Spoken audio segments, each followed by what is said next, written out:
Hello student, এটা হলো class 10 এর ত্রিপুরা বোর্ডের এসএসটি কোশ্চেন পেপার। আজকে আমি এই কোশ্চেন পেপারে ইকোনমিক্স পার্টের সঠিক উত্তর আর সংক্ষিপ্ত প্রশ্নগুলো বলে দিচ্ছি।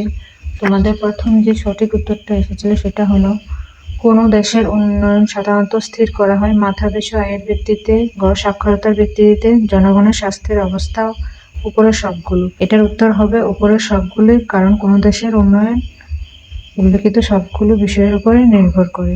এইচডিআই এর পুরো কথাটি হলো হিউম্যান ডেভেলপমেন্ট ইন্ডেক্স।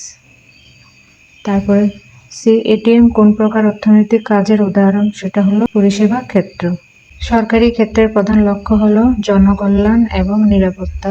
কোনটি প্রাথমিক ক্ষেত্রের অন্তর্ভুক্ত? এটার উত্তর হলো কৃষি। কথায় বা একটি পূর্ণবাক্য উদাহরণ দাও। প্রথম যে কোশ্চেন আছে, এনজিএ নারী জিএ আইনটি কত সালে প্রণয়ন করা হয়? এটার উত্তর হলো 2005 সালে। তারপর দ্বিতীয় যে কোশ্চেনটা এসেছে, মাথাপিছু আয় কাকে বলে? মাথাপিছু আয় বলতে আমরা বুঝি কোনো একটি দেশের বাৎসরিক যে আয় তার সাথে মোট জনসংখ্যাকে ভাগ করলে যে সংখ্যাটা পাওয়া যায় সেটাই হলো মাথাপিছু আয়। তারপর কোন ক্ষেত্রে ছদ্ম বা প্রচ্ছন্ন বেকারত্ব দেখা যায়? এটা হবে প্রাথমিক ক্ষেত্রে বা অসংগঠিত ক্ষেত্রে। ডব্লিউডিআর এর সম্পূর্ণ কথা কি? ডব্লিউডিআর এর সম্পূর্ণ ফর্ম হলো world development report.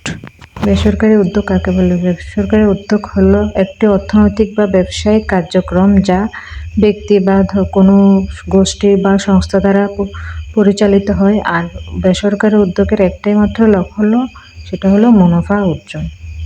Video helpful হলে লাইক করবে, আর এমন ইনফরমেটিভ ভিডিও পেতে হলে চ্যানেলটাকে সাবস্ক্রাইব করবে।